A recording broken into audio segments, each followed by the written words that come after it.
Bharatiya Janata party और जो इनकी एलाइड पार्टीज हैं, इन सब लोगों ने अपना प्रेसिडेंशियल कैंडिडेट चुन लिया है। यहाँ पर आप देख पाएंगे ट्वीट है नरेंद्र मोदी जी की, ये कह रहे हैं श्रीमती द्रौपदी मुर्मू जी ये हैं प्रेसिडेंशियल कैंडिडेट फ्रॉम एनडीए। अब ये बड़ी अनाउंसमेंट है, कई लोग एक्चुअली सरप्राइज भी हैं इसको लेकर। कुछ लोगों ने सोचा था कि शायद आरिफ मोहम्मद खान साहब को ये बनाएंगे एज प्रेसिडेंट कैंडिडेट, मगर बहुत अच्छा निर्णय है ये भी मैं कहूंगा, क्योंकि अगर द्रौपदी मुर्मू जी बनती हैं देश की प्रेसिडेंट तो ये बनेगी पहली female Adivasi president of the Republic of India. हम सब लोगों के लिए एक बहुत ही प्राइड की बात होगी ये। नाउ क्वेश्चन यहाँ पर क्या आता है कि एक्चुअली प्रेसिडेंशियल इलेक्शन जीतेगा कौन, क्योंकि बहुत ही जल्द इसका इलेक्शन होने वाला है और दो मेन कंटेंडर्स यहाँ पे सामने दिख रहे हैं। एक तो यशवंत सिन्हा, जो ऑपोजिशन पार्टीज हैं आज के समय, बीजेपी और बाकी जो पार्टीज हैं उनके विरोध में जो पार्टीज खड़ी हैं वो सब बैक कर रही है यशवंत सिन्हा साहब को। अब इनके अगेंस्ट खड़ी है एनडीए बैक द्रौपदी मुर्मू जी।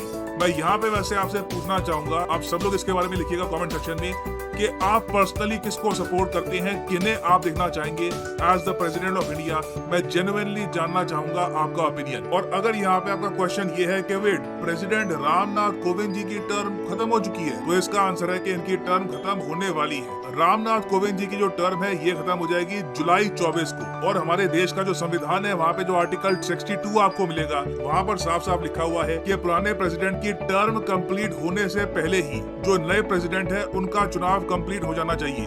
तो आप देखोगे जुलाई 24 से पहले पहले इंडिया में प्रेसिडेंट का चुनाव हो जाएगा और हमारे देश को पता लग जाएगा कि देश का अगला प्रेसिडेंट कौन होगा।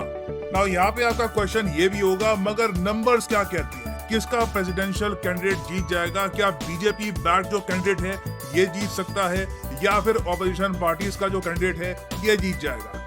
ये समझने के लिए ना पहले तो बहुत ही सरल लैंग्वेज में मैं आपको बताऊंगा कि भारत का प्रेसिडेंट चुना कैसे जाता है। शायद इससे ज्यादा सरल और इफेक्टिव एक्सप्लेनेशन आपको नहीं मिले। देखो, प्रेसिडेंट ऑफ इंडिया के इलेक्शन में हजारों लोग वोट करते हैं, ऑलमोस्ट 4900 के आसपास। कैसे इतने सारे लोग कैसे वोट करते हैं? क्योंकि देखो यहाँ पर वोटिंग होती है लोकसभा के मेंबर्स की, राज्यसभा के मेंबर्स की। जी हाँ, पूरा पार्लियामेंट जो है, जो भी पार्लियामेंट में बैठते हैं लोग, वो यहाँ पर वोट करेंगे। मतलब कि जयशंकर जी भी यहाँ पर वोट करेंगे, मोदी जी भी वोट करेंगे। मोदी जी आपको पता होगा मेंबर ऑफ पार्लियामेंट है लोकसभा से, इंडिया के लोअर हाउस से। जयशंकर जी मेंबर ऑफ पार्लियामेंट है राज्यसभा से। तो एग्जाम्पल के लिए आपको बता रहा हूँ ताकि आप समझ पाए, दोनों राज्यसभा लोकसभा के वोटिंग करेंगे।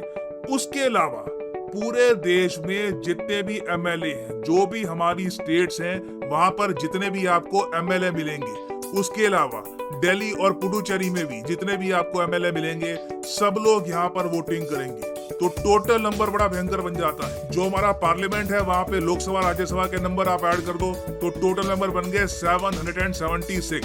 फिर उसके बाद हमारे देश में आज के समय टोटल जो एमएलए है रफली आप कह लीजिए 4123 के आसपास है। ये फिगर कम जरा हो जाती है, कुछ सीट वेकेंट हो जाती है, कभी कोई एमएलए की डेथ हो जाती है, तो टोटल इतने एमएलए आपको मिलेंगे। तो सबको आप अगर ऐड कर दोगे तो बिल्कुल जो टोटल आंकड़ा है वोटर्स का, ये 4900 के आसपास आपको मिल जाएगा। पिछली बार जब भारत में प्रेसिडेंशियल इलेक्शन हुआ था 2017 में, जब रामनाथ कोविंद जी के सामने खड़ी हुई थी Meera Kumari ji for the post of the president of India, उस वक्त आप अगर देखो तो जो टोटल वोटिंग हुई थी वो थी 4986 की। अब यहाँ पे आप कहोगे अच्छा ठीक है, ये तो जी हो गए इंडिविजुअल वोट्स, ठीक है, कि लोकसभा राज्यसभा के इतने पड़े, एनडीए के वोट इतने थे, यूपीए के वोट इतने थे।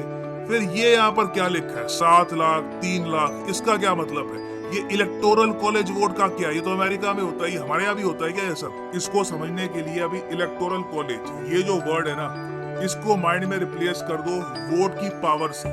अब क्या है कि जो यहाँ पर प्रेसिडेंशियल इलेक्शन में लोग वोट करेंगे 4900 के आसपास जितने भी है, यहाँ पे हर वोट की पावर सेम नहीं है, हर वोट की पावर अलग है। और वोट की पावर डिसाइड करता है कि जो एमएलए है, जो यहाँ पर वोट करेंगे ना एमएलए 4000 के आसपास, ये किस स्टेट से बिलोंग करते हैं, इनके इलाके में आबादी कितनी है। तो फॉर्मूला हमारा ये कहता है कि हर एमएलए का जो वोट है ये हम डिटरमाइन करेंगे, इसकी पावर हम डिटरमाइन करेंगे। तो इसका मतलब सिंपली ये है कि अगर मान लो कोई स्टेट है जहाँ पे आबादी बहुत ज्यादा है, जैसे उत्तर प्रदेश हो गया, वहाँ पे एमएलए की जो पावर है ये हो सकती है 208 के आसपास। वेराज सिक्किम जहाँ पे आबादी बहुत ज्यादा कम है, वहाँ पे एमएलए की पावर होगी ओनली 7। तो उत्तर प्रदेश के एक एमएलए का वोट कई गुना ज्यादा पावरफुल है, मान लीजिए सिक्किम या फिर पुडुचेरी या फिर किसी और जगह से जहां पर आबादी आपको कम मिलेगी। और इसलिए कहा जाता है कि प्रेसिडेंशियल इलेक्शन अगर आपको जीतना है, देश का प्रेसिडेंट बनना है, तो एमएलए का सपोर्ट बड़ा इंपॉर्टेंट होता है। अगर जो देश की बड़ी बड़ी स्टेटें हैं जो आबादी में कई देशों को चुनौती देती हैं, जैसे उत्तर प्रदेश, महाराष्ट्र, बिहार, वेस्ट बंगाल, मध्य प्रदेश, तमिलनाडु, राजस्थान, कर्नाटका, ये जो स्टेट्स हैं, अगर यहाँ पे आपकी सरकार है, यहाँ पर जिस पार्टी की भी सरकार है, वो बड़ा रोल प्ले करती है प्रेसिडेंट के चुनाव में। अब बीजेपी के सामने प्रॉब्लम काफी इंटरेस्टिंग है कि जो बड़ी स्टेट्स है ना, उनमें से कई स्टेट्स में उनकी सरकार है नहीं, वहां पे एमएलए उनके कम है। फॉर एग्जांपल उत्तर प्रदेश में चलो बीजेपी की सरकार है, ठीक है, महाराष्ट्र में बीजेपी नहीं है, फिर बिहार में आप देखोगे तो इनकी गठबंधन की सरकार है, फिर वेस्ट बंगाल में बीजेपी नहीं है, मध्य प्रदेश में बीजेपी है मगर एमएलए ऐसे नहीं है कि बहुत ज्यादा डोमिनेटिंग नंबर्स में है, तमिलनाडु में बीजेपी नहीं है, राजस्थान में बीजेपी नहीं है, हाँ कर्नाटका में है। तो जो बड़ी बड़ी स्टेट्स है, यहाँ पर बीजेपी के पास थोड़े से नंबर हो सकता है कि कम पड़े, हो सकता है कि यहाँ पर जो फाइट है नंबर्स की, इसमें बीजेपी को थोड़ी सी प्रॉब्लम आए।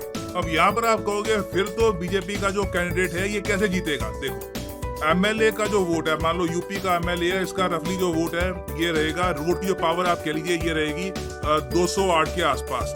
मगर जो पार्लियामेंट के वोट है, जहाँ पर बीजेपी डोमिनेट करती है, चाहे राज्यों में बीजेपी थोड़ी पीछे रह गई, मगर आप अगर देखो तो पार्लियामेंट में, स्पेशली लोकसभा में बीजेपी की डोमिनेटिंग मेजोरिटी है।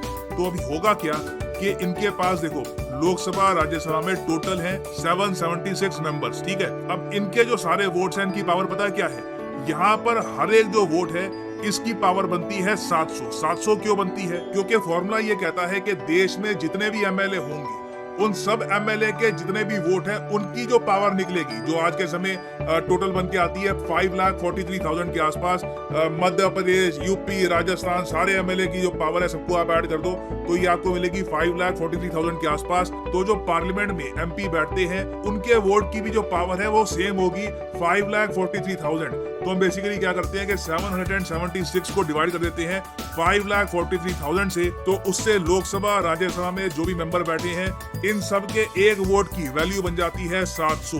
तो यहाँ पे बीजेपी के पास पावर है, क्योंकि आप अगर देखो लोकसभा में एनडीए के पास टोटल 334 सीट्स हैं, ऑपोजिशन पार्टीज बहुत पीछे हैं, सिर्फ 207 सीट्स हैं। फिर राज्यसभा में हालांकि बीजेपी के पास ज्यादा नंबर नहीं है, राज्यसभा में एनडीए गवर्नमेंट के पास नंबर है 110, ऑपोजिशन पार्टीज में 224 मेंबर आपको मिलेंगे। बट लोकसभा और बीजेपी के कई जो राज्य इन्होंने जीत रखे हैं, उन सबको मिलाकर एस्टिमेट लगाया जा रहा है कि बीजेपी का जो कैंडिडेट है उसको आराम से टोटल वैल्यू वोट्स की अगर मैं बात करूं 5,42,000 वोट मिल जाएंगे। मतलब कि इतने हजारों वोट होंगे कि उनकी जो पावर में वैल्यू निकलेगी वो 5,42,000 के आसपास होगी। तो बीजेपी की जो कैंडिडेट हैं यही बनेंगी प्रेसिडेंट ऑफ इंडिया। इसके चांसेस अभी के लिए मैं कहूंगा ज्यादा दिख रहे हैं बिकॉज ऑफ लोकसभा वोट्स।